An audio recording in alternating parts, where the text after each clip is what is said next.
What's up, everybody? Welcome to the show. So today's request is from Terry, who is bringing Apocalyptica back on the channel, this time with Brent Smith, one of our all-time favorite artists on the channel from, of course, Shinedown, and just, you know, one of my favorite human beings, it seems. I love the guy to death. But this is not strong enough. So sit back, relax, and let's get straight into it.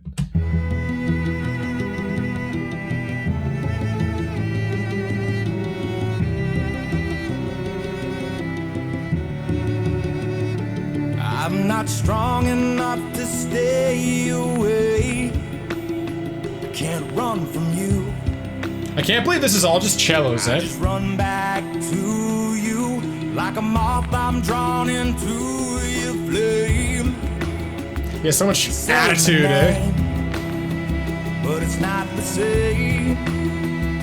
You look in my eyes. I'm stripped of my pride, and my soul surrenders, and you bring my heart to its knees, and it's killing me when you're away, and I wanna leave, and I wanna stay, I'm so confused, so hard to choose, between the pleasure and the pain, and I know it's wrong, and I know it's right, even if I try to win the fight, my heart would overrule my mind, and I'm not strong enough to stay away. Brent has such a rich vocal tone, eh? And it's so cool just with the dramatics of the cellos and Apocalyptica, what they're able to create in the background. I'm not strong enough to stay away. What can I do? Can't believe that's a cello, I right? would die without you. In your presence, my heart knows no shame. I'm not to blame.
Talk about addictive relationships, eh?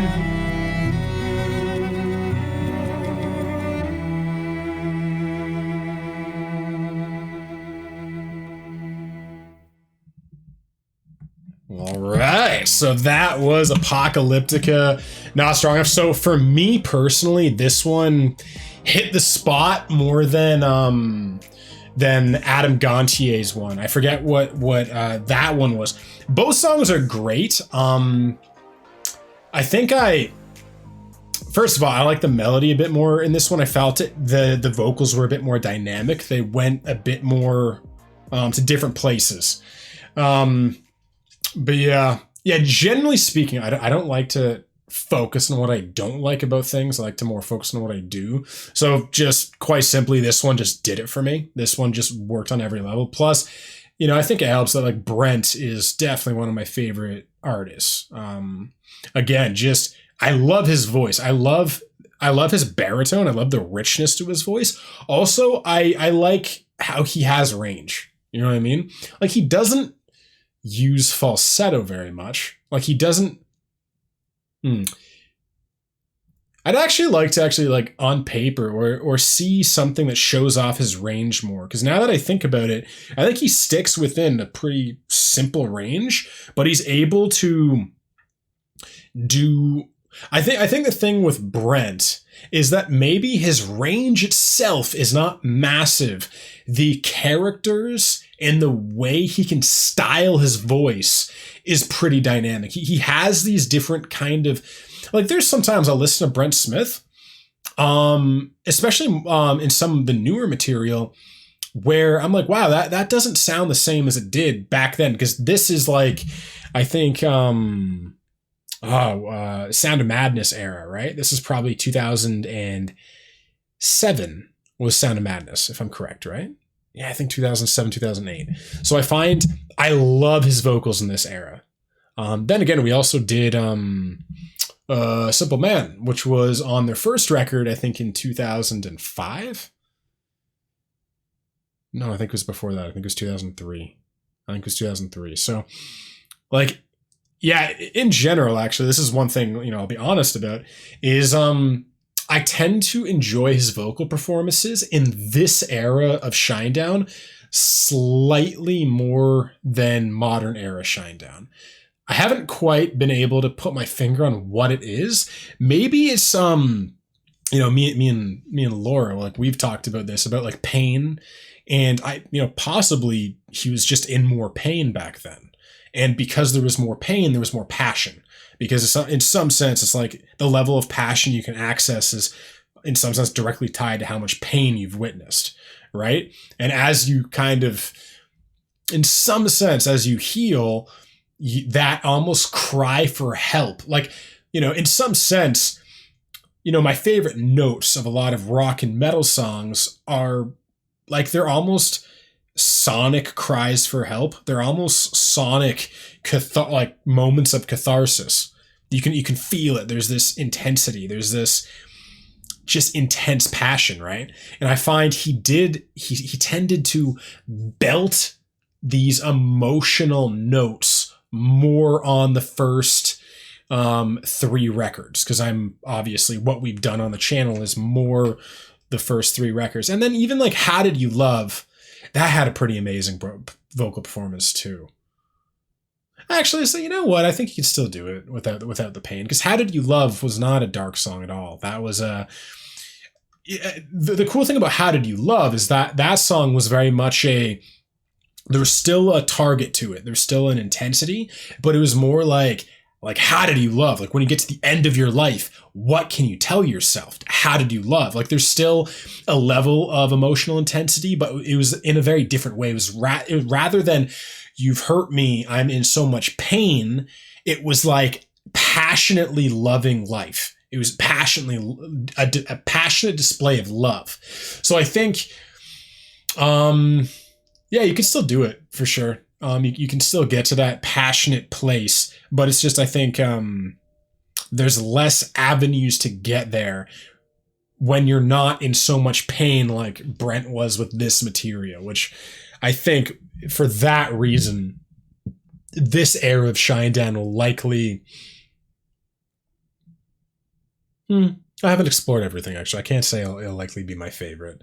Like, it's like the obvious part, we'll say it'll probably be my favorite. But as I've always said, it'll be really interesting to see as I grow and mature as a human being, and as I let go of some of my traumas that I've had in the past, what music will start to speak to me more.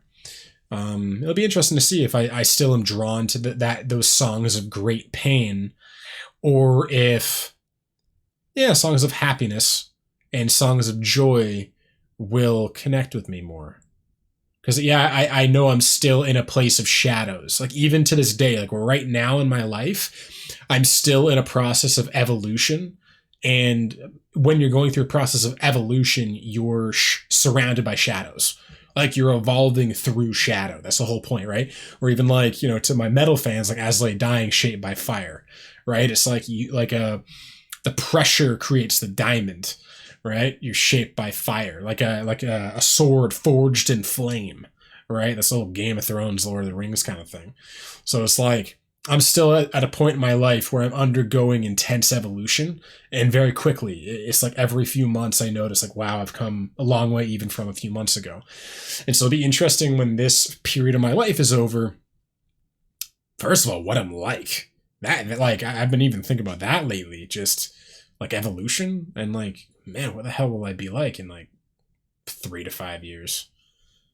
Already what I'm like again, I always say, look at my old content. Like, look at me literally 2.5 years ago. Like, the first pieces of content I made on this channel, it's night and day. Like, the vibe, the vibrational difference, like, just everything about me, the way I carry myself is radically different. So that was 2.5 years ago, right? So imagine, like, literally 5 years from now, I'll be 32 years old. That'll be fascinating. Yeah, it'll be interesting. It'll be interesting also the stake that I take in the world, I think.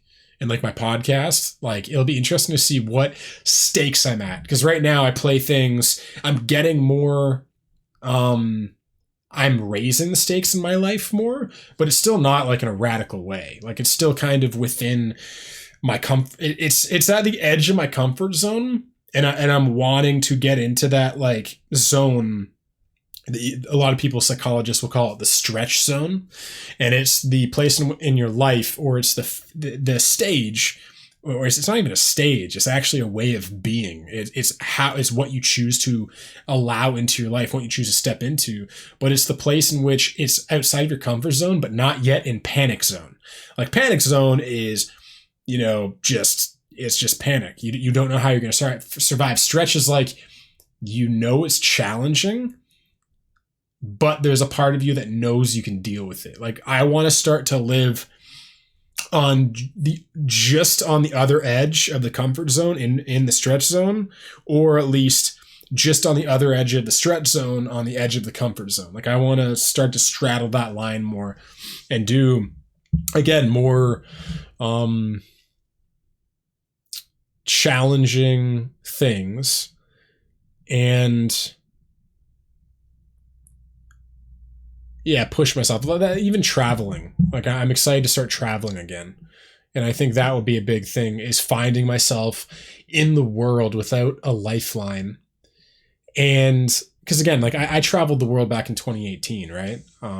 Traveled New Zealand, British Columbia. And it was a powerful moment because you don't have anything to rely on. Like it's just kind of you.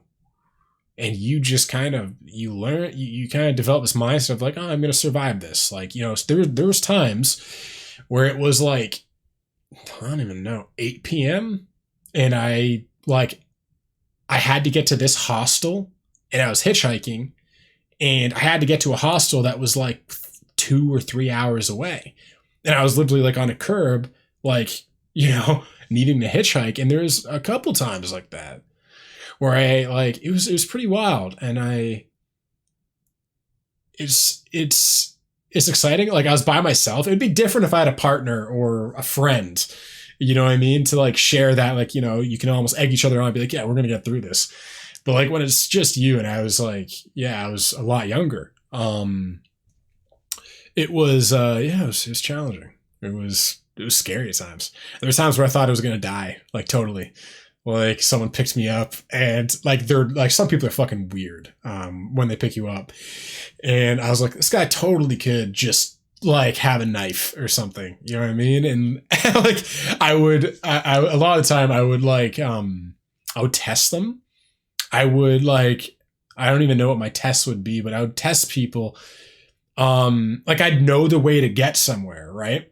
And we would be coming up to like a place where we could go one of two ways. And like this way would clearly go to where I needed to go.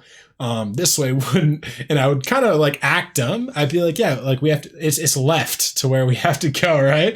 And so I was like, yeah, it's left. I'd be like, okay, you're totally trying to kill me right now. And then if it was like, no, actually, it's right, I'd be like, okay, cool, I trust you more. But there's a couple times where like you'd have people that just like, I don't like to judge people based on their appearance, but some people just look kind of fucking weird. And you're just like, yeah, this person's definitely kind of outside of society in some way. But yeah, it was some fun times. I don't know how I got onto that, but I love Brent Smith in Apocalyptica. But yeah, let's jump in the lyrics for this one now. All right, so we're back with Apocalyptica featuring Brent Smith, Not Strong Enough. So I think I obviously know what the song's about. It's about being in an addictive, trauma-bonded relationship. And for anyone that doesn't know somehow what trauma bonding is, even though like a year ago it was, I feel like every other video we reacted to, I would talk about trauma bonding, because it was like every song you guys would send me would be about trauma bonding, and I was learning about trauma bonding from a psychological analysis perspective at that time in my life, and I got so oversaturated talking about the same thing all the time. So it's been like a year. I haven't really talked about this very much. But for anyone that doesn't know, trauma bonding is literally just when your traumas bond you to each other. And this is usually like the first, you can't really put a number on it, but like, let's just say the first 3 to 5 relationships of your life, depending on how many people you date. But it's usually like early stage relationships, usually your teens and your early 20s, where you haven't dealt with your traumas yet. So you find yourself dating the same kind of archetypal human being over and over and over again. It doesn't matter if it's a guy or a girl. It's just like you end up having the same challenges. Like, let's say you have a pattern of being cheated on. You'll notice for whatever reason, this person keeps every relationship cheats on you, or every relationship ends up becoming emotionally abusive, or in a similar kind of way. You'll notice that in this phase of your life, things play out in a very rhythmic pattern, and it keeps happening the same way. And that's how you know you're in a trauma bonded relationship and you have traumas to deal with, because usually one is love avoidant, one is usually love anxious love attachment style. And so one's always trying to win the affection of the other is always kind of hot and cold, which I was usually love anxious, and I'd find partners who were hot and cold over and over and over and over and over again. It would just literally be just the theme of my life, until I learned to kind of figure it out. But yeah, right here, like, I'm not strong enough to stay away. Can't run from you. I just run back to you. Like a moth, I'm drawn into your flame. Say my name, but it's not the same. You look in my eyes, I'm stripped of my pride, and my soul surrenders, and you bring my heart to its knees. So everything I just said, totally. Yeah, can't run from you. Like a moth, I'm drawn into your flame. It's like you're literally, it's a subconscious thing. And it's actually hormonal too. It's really strange when you look into the research on it, that the traumas end up affecting your physiology and your chemical balance, your hormonal balance, all these things. And it's fascinating. But yeah, you're just addicted to somebody and you can't really say no. And it's killing me when you're away, and I want to leave and I want to stay. I'm so confused, so hard to choose between the pleasure and the pain. And I know it's wrong and I know it's right. Even if I try to win the fight, my heart would overrule my mind, and I'm not strong enough to stay away. So yeah, so I 100%, I hear everything he's saying. My only thing is, I'm sure he probably kind of knows this by now, Brent, because he's probably been in good relationships now, but it's actually not your heart that is overridden. It's kind of like you become conditioned.